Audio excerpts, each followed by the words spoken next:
Okay, so Chantal, we're just starting off with you and I today, and we are working with so we are working with anger and fear connected with rejection, which was actually a big thing for me because I didn't realize my patterns until this healing session started to unfold with what I needed to do about it. So we want to manifest friendly relationships, because if we are holding anger and some kind of fear towards being rejected if we speak up, for example, we are going to react and respond in some way. And it helped me actually to do this balance because I recognized my own patterns which isolated me over the years. And one of my patterns was, as a young child, I think that the way I was brought up was not to be heard, so to speak, that you didn't defy authority by showing, you weren't allowed to even pout, because if you pouted, you had to go to your bedroom and close the door and only come out when you had stopped pouting. So I suppose I'm out when you stop pout. Yeah. So I suppose I learned to suppress my anger and not express it. And that became my pattern throughout life. And it was only when I started doing my own personal growth in maybe my mid 30s that that I had to do an exercise once on anger, and I couldn't do it for the life of me because we had to express our anger. And I said, but I'm not angry. So I was even going into denial about my own anger. And we had to do an exercise where we did something to express the anger, but without hurting ourselves. So we would need to put a cushion on our knees and thrash the pillow and express the anger, or thrash our arms up in the air. And I saw all of these people, because there was quite a big crowd of us, thrashing their arms around and saying, I won't take this and I won't tolerate that and blah, blah, blah. I looked at them as if they're crazy, because I had never, ever expressed my anger. And as a result of that, I noticed that I blocked out. So if I had to then later express or share with someone what I was feeling, I couldn't even remember. So I had numbed it out. I hadn't learned the art of responding to that anger, or even noticing it in the moment, and reacting and responding appropriately. So this opened up a lot for me, and it's not like this was a new wow. Obviously, over the years, I've learned that I have to speak up and speak out about how I'm feeling. And being a lifeline counselor at one point, I learned about reflective listening and how to express how you're feeling without it coming out the wrong way. And for example, what some people will do when they are hurt is the no talk treatment, which is actually a form of emotional abuse. It's the silent treatment. I don't know if you've ever experienced it yourself, but it's horrible when that's done to you. And you're trying to communicate, and this other person just shuts up totally, and you can't get anywhere. Or another form of expressing is through sarcasm. You're hurting yourself, so then you want to hurt the other person. Yeah, so it's horrible when we are all stuck in some way with our own anger. So we either withdraw, or we shout, or we hold grudges, or we want to get even in some way. And it's a horrible thing, because being angry it sucks your energy so much. And yeah, emotionally and mentally, it's completely draining. So I'm really glad this came up, and I'm very pleased that I've got you here really just, because I've experienced exactly the same thing. Be seen and not heard. Go to your room. This is the adults talking. Stop counting teeth. You know, that kind of thing. And exactly what you went through, I also had to shut up. I also went to the transformational courses where everyone was beating their pillows. I understand and I relate so well to what you're saying, because we weren't allowed to express our anger, being a good little sweet girl, you know, and we had to be beautifully behaved and very polite, etc. And it was just never appropriate. And especially with adults, you weren't allowed to speak up, even if you didn't agree with them. You weren't allowed to tell anybody so, because it was rude. So, you know, the first time that came up for me was I was 28 in a boardroom full of men. I was the only woman in Toastmasters at that particular club at the time. And it was an all-male club at the time. And something came up. And when I did speak, I thought I was expressing myself, but obviously it came out with emotion. And somebody, instead of then dealing with the objective at that time, all of a sudden the thing came with the guy that was causing the problem in the first place. Everyone, well, not everyone, somebody said, oh, you know, you're so emotional, and you know, you mustn't get upset about these things. And so the whole conversation turned to my shaky voice, or the way I was trying to stand up for this person. He did their agenda and it was incorrect. But I mean, it's a community thing. It's a voluntarily based organization. So nobody else can do it. Nobody else wants to do it. And then they still moan when things are being done incorrectly. So that was all I was expressing. But because I probably wasn't eloquent enough to express something, they actually heard the emotion coming out. And I was then the focus of attention, looking like, you know, the little girl that's trying to stick up for the underdog, you know. It was really such a big lesson. And that's when I dragged myself off to go and do the self-esteem stuff in London, etc. Right. Just, yeah, and assertiveness, etc. Because I realized that I wasn't behaving the way that a businesswoman could be behaving professionally in that environment. Yes. Yeah. So I discovered it quite with some hard lessons. So what I'm saying is very vital message that we can share with other people who haven't come to the realizations that we have been in the industry that we are in, helping people. We've done our own work, and it's about really getting to know yourself so that you can move on to do the work, like you said, to work on your self-confidence, to know who you are as a person, know your worth, because it's about self-confidence in the end, because we were suppressed. Maybe it's our era, and maybe the younger people today don't feel like that, but I invite younger listeners to come in and comment, because there will be a place to be able to comment how it is for their generation, because certainly in our generation, children had to be seen and not heard.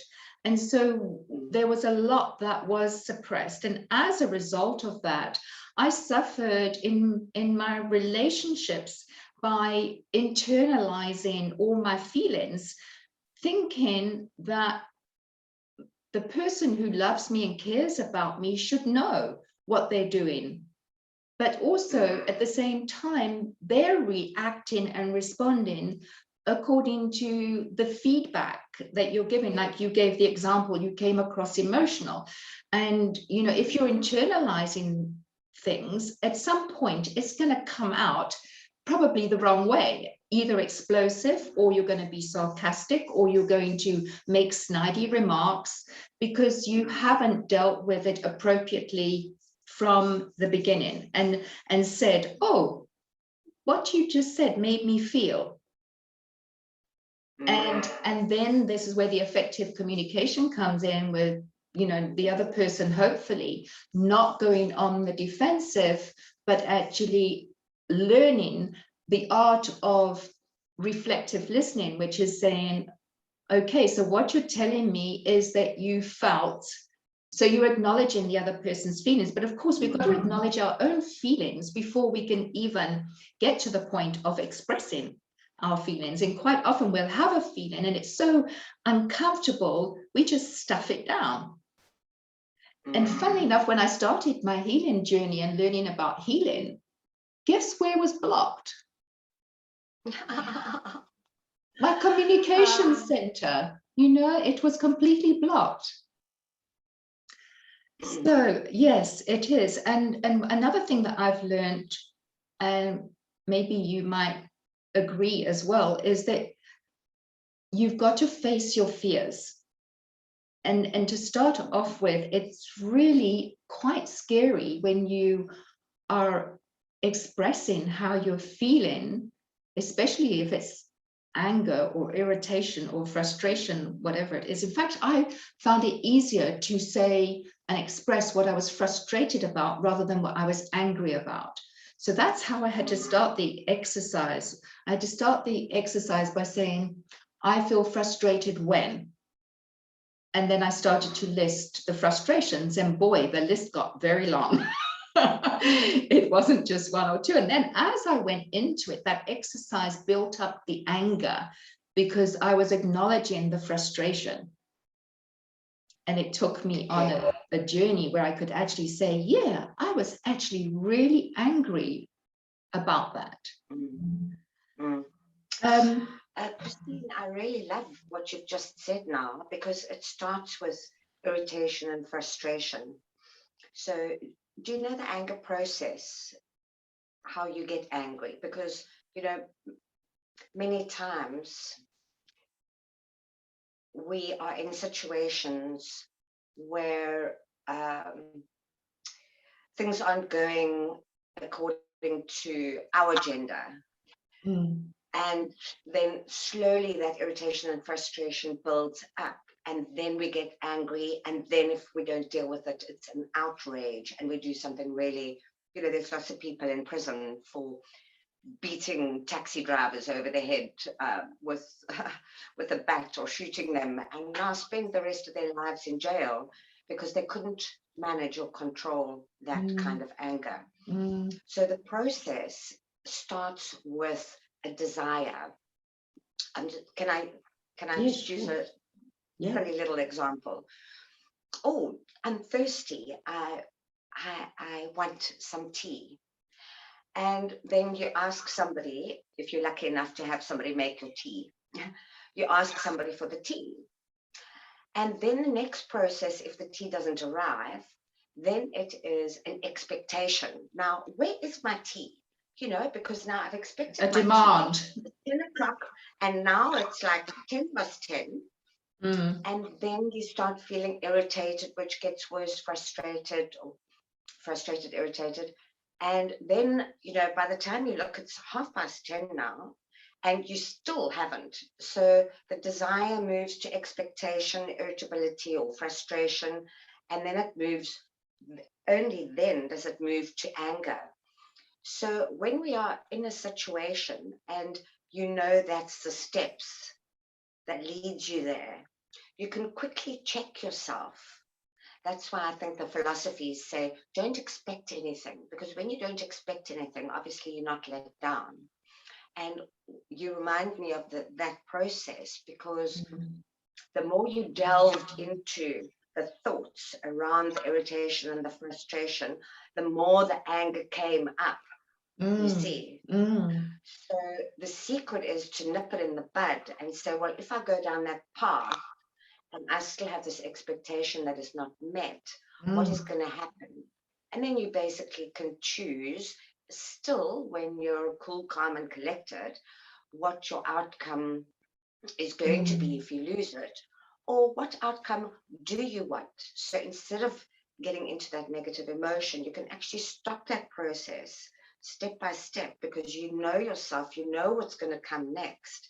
And then you get out of that and change your thinking. Exactly. So obviously, this isn't about how we can do that. There's many Yes. ways to do that. Yes. But at least you've got a starting point to, it's like a little, your pressure cooker, you know, you can see where it is and how hot it's getting and what pressure's in there. So when you get to know yourself, you know at which stage of the process you are, and you can nip it in the bud.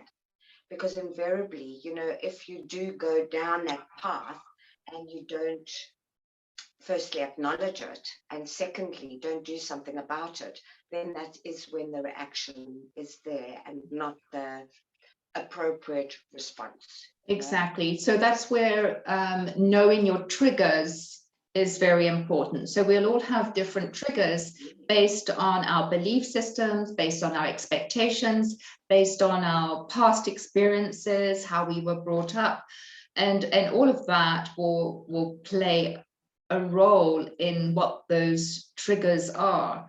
So yes, it's vital to know what is your trigger and to notice it in that moment. Oh, that made me feel, and then acknowledge the feeling, because anger is a good barometer to, we need anger, we need emotions to understand ourselves and to move through those triggers and choose how we're going to respond to them instead of reacting to them. And I'm going to get to that with the self-help and understanding, you know, your triggers.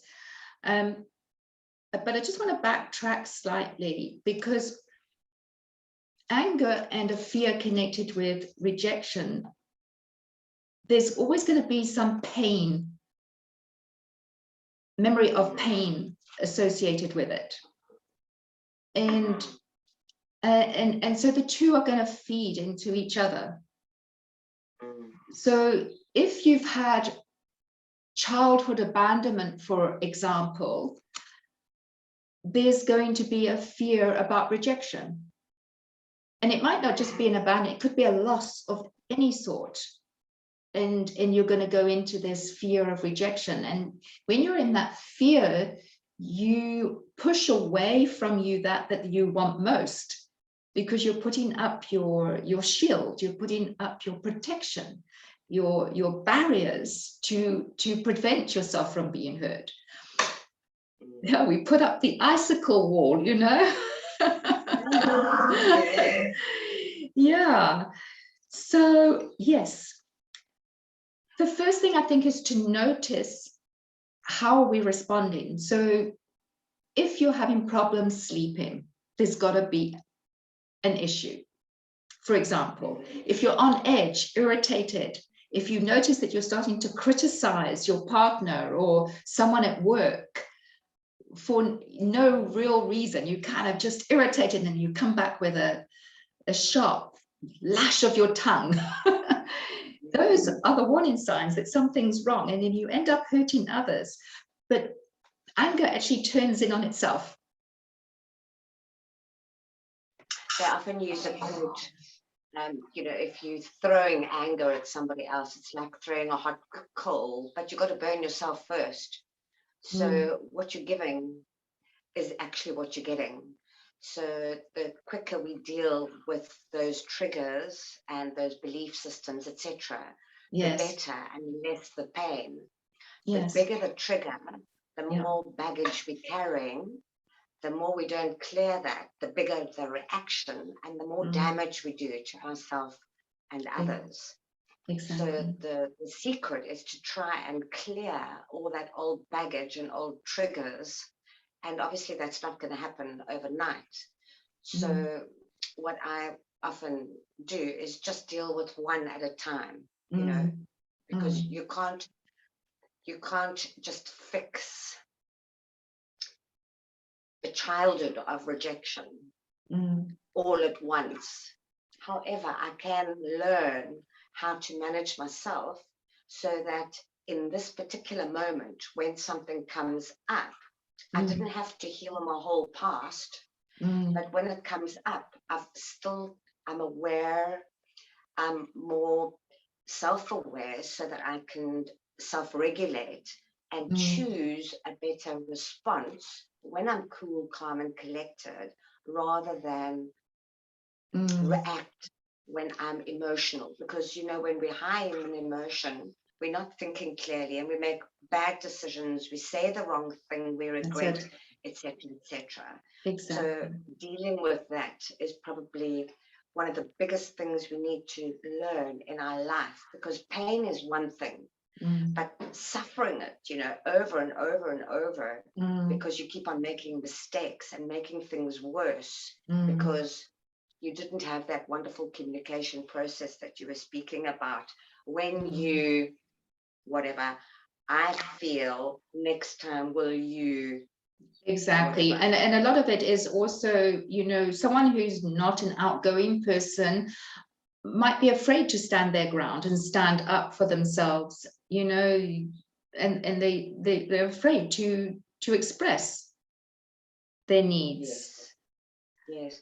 The wonderful thing about that, can I add something there?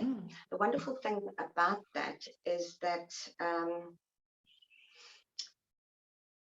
we're all faced with situations where we don't feel like speaking up. But when we've done it a few times and it doesn't serve us, then we've got to behave in a different way. So thinking something because of our past conditioning is one thing, but reacting and thinking that we need anger, we don't need anger, because anger is very harmful. We can feel it on the inside and we can say, I'm emotional right now, I can't deal with this, but I'll give you a call or visit you tomorrow or whatever, and we can discuss it. So first get out of that anger so that we're not making it worse. It's like throwing petrol on a fire or something. Exactly. And then you deal with it in a better way. Yeah. Exactly. So in the moment, if you're the sort of person that just either would go into being really angry and expressing it, which is the opposite of what we were saying for us, not being able to express. Some people go the other way, where they get so angry, they're shouting and yelling just to try and intimidate the other person and make themselves being heard. And they're the opposite of, standing their ground to a point of trying to intimidate you and make you feel small. And so we're with these different personalities who are dealing with their anger in different ways. And a very good point to follow on what you were saying there, Chantal, is to remove yourself and say, I'll come back. I'm feeling really angry right now. So you've acknowledged at least how you're feeling. You've expressed how you're feeling. And what you're saying is, I can't deal with this right now. Go away, take a few deep breaths, settle yourself, or remove yourself from the person, go into another room or another province if you have to. But don't be bullied. And don't be bullied if somebody says, no, we're going to talk about it now, and you really don't feel competent enough to handle it in a way that's going to serve you. Best remove yourself, even if it makes the other person more angry, more the reason to get out of that space. Absolutely. And, bullying starts at school as well. So going back to poor children who are being bullied at school, they turn into those kind of adults that attract the relationships that are continuing the pattern of being bullied.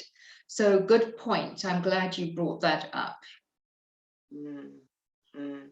Very important. So I think with time we get better, Christine, because it's a very big personal development hurdle to cross. But if you just think, yes, I'm like this, this is what triggers me. I do want to stay cool, calm, and collected because it serves me better in the long run, even though I have to speak out at the moment, even if you're in a situation and you can't remove yourself, just let the person talk, blow off their steam, and then you say, may I respond now? And in the meantime, you keep quiet, you just let them blow off the steam, and then you do your I feel next time Exactly. communication, process. So yeah, so another thing I'd like to just bring up for new people who are trying to learn from this on anger management and what they can do to help themselves through this fear connected with rejection and how it's impacting their relationships is to take away a few tools. So we know that in body-mind medicine, the anger goes somewhere in your body. Your fears reside somewhere in your body. So typically anger will be in your liver, and your spine being your main support system. If you are suffering fear somewhere, it will affect the way you're supporting yourself.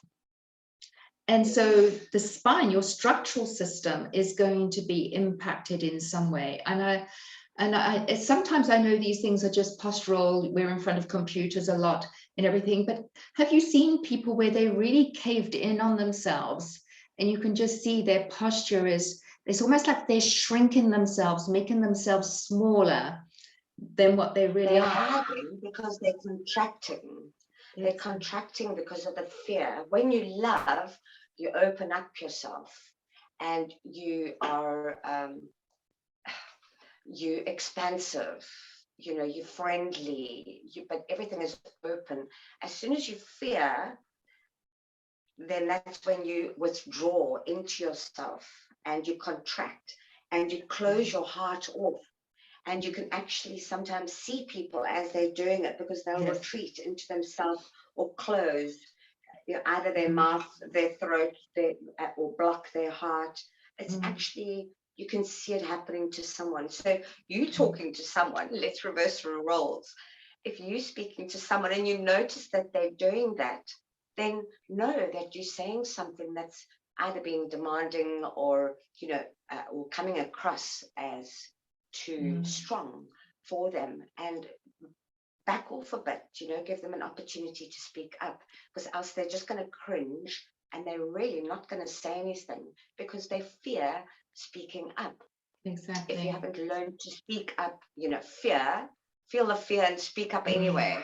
Exactly. The Susan Jeffers book, which is an excellent one. I don't know if it's still in print because I read it so many years ago, but Susan Jeffers wrote a book, Feel the Fear and Do It Anyway. And that made a big impact for me. And I've done little things and some very big things in my life where I faced my fear. You helped me with public speaking.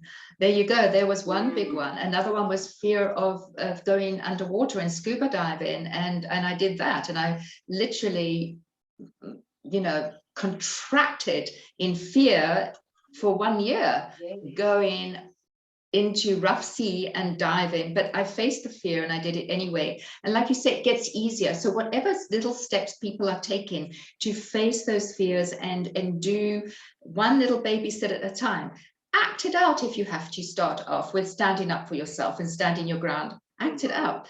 And practice. And if you're the other way around and you are too volatile, then learn to take a deep breath and walk away for a minute and calm yourself down. We can use positive affirmations, and that helps a lot as well. Some people diffuse things with humor. I love it when people diffuse things with humor. I wish I had that kind of sense of wit and humor. I have seen a tense situation and someone can diffuse it in seconds with a sense of humor. I think that's just such an acquired, wonderful skill. I wish I had that skill. It's just absolutely super. Sometimes it's really from the heart, Christine, but sometimes that's just a coping mechanism as well. They're suppressing. So we've always got to be mindful of that. Are they actually as cheerful as they're pretending to be? Because maybe that's their coping mechanism, just to laugh it off.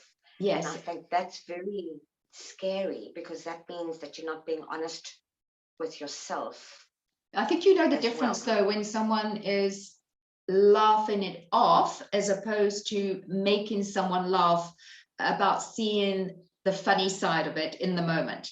There's a little bit of a difference. Yeah, so yeah, and I was going to lead on to something else, but it's gone out of my head now, so it doesn't matter.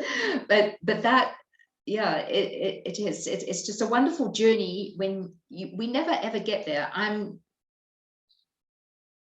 in my 60s. I'm not going to give my exact age. I'm in 60s now. I was almost going to say, well, you know, I'm as old as my tongue, a little bit older than my teeth, was what my mum would say. She would never divulge her age. And my father used to always take 10 years off his age. But anyway, let's just say I've got life experience. But because I've got life experience doesn't mean to say I know it all. I don't. Because different people come into our lives with different personalities. And it's not that we should be treading on glass with another personality either, because we've got our personalities, and why should we suppress our personalities? You know, we need to learn to adjust and adapt to different personalities, but it is a nice idea to have some kind of sensitivity to other people's feelings, but at the same time be you. Very true. Yeah. And it's baby steps, and we never get there. As you said, there's, you know, you think you've just managed that so well, and then tomorrow it's a similar situation, but not exactly the same. Yes. And that's what life is, you know. I think it's a road less traveled. The first sentence starts with life is challenging. Like, get over. Life is difficult. Life is difficult. Yeah, that's exactly it. Yeah. Scott Peck. Yeah. Lovely book as well. So yeah, so I hope that our conversation has really given some listeners food for thought, and I think, you know, like what you do in the mornings for us, this lovely yoga, which is, I've been really enjoying that for managing stress and anxiety and injuries, funnily enough, has just been absolutely super. And I love my walking because that's my stress management as well, getting out into the fresh air and out into nature. So if we don't have a balanced life, you know very well, Chantaul, hey, that we're going to have this pent up frustration in us. And of course, anyone can come along and just irritate us because we're irritated with ourselves. That's Yes. Yes. And then even something as small as my cup of tea didn't arrive on time could irritate you. yes, yes. Have a few things like that that you're busy stacking up, you know. Yes. You know, that chip on my shoulder. Ah, I've got another chip on the other shoulder. That's why I'm so balanced. No, that's supposed to be humorous, but yes, I think we all deal with that kind of stuff every day. And I think the stuff that we do in the morning, incorporating the breathing, is also very important. so important. I've got some lovely breathing techniques. So what I would like to suggest is anyone who's listening to our chat who feels that they need help and need support, I'm talking about now, not just talking about it, but I'm talking about healing it. That's, you know, working with the emotions that are stored in the body, and really working through it on an energetic level, not just on a mental level like we are talking about it now. It's coming from a mental level. It's not doing the actual energy work. I'd like to invite people who really feel that they're struggling or know someone that's struggling to come and do the work. And they can email me, Christine at christinehardy.co.za. And yeah, just let me know, you know, what it is you would like to work with. What are you struggling with? Is it something you're struggling with yourself, or is there another person that you're struggling with, their personality and the way they're dealing with their own anger? And all I need is your name printed on a piece of paper, preferably a white piece of paper, no background, cropped, emailed to me, and your cell phone number, and you can actually start this healing in a healing journey. Because when you change your world, you change the world of everyone else around you, and we make our world a much better place, as we know. Absolutely. It's always interesting to look at ourselves And as you said, if you make a different, positive difference to yourself, and you putting out those positive feelings and choosing the love over fear, Yes. then it ripples out. So often, I'll ask myself, am I rippling out a positive effect or a negative effect? Because that's the difference we each can make in our world. So imagine if all of us just decided to be positive. Be positive, it always sounds so cliche, but to, let's say, to choose love, that's the new one, to choose love over fear every time. When you have a decision, just try and get yourself out of that situation and ask yourself, what would love do? What would fear do? And choose the love. Even if you're still mad, choose the reaction so that you can respond appropriately with that love, which is actually going to serve you better in the long run, as opposed to every time, if you had to choose fear, it's bad for you and it's bad for others. So what are we rippling out to our world? And not even our world, but you should know better than most, the body mind consciousness. So if you're living in fear all day every day, what are you doing, even if you're on your own, sitting at home alone, perhaps in lockdown? What are you doing to your own body by having that negativity or fear, rejection, anger, etc.? Yeah, so it boils down to listening to your own self-talk and noticing your own self-talk. Yeah. And stopping and changing the path that you're on. I often ask my groups, so who believes knowledge is power? Everybody, I've heard that before, yeah, and everyone puts up their hand. I don't know if I did it on our course, but then I say no, and they're like, no, because they all said it, so they all think they're getting it right. And as we know, it's applied knowledge. So we can read all the books that we want to about different breathing techniques, about different processes, but unless you're making it practical and actually practicing it, like you said, write your name, send it in, let's do the healing, let's do the work.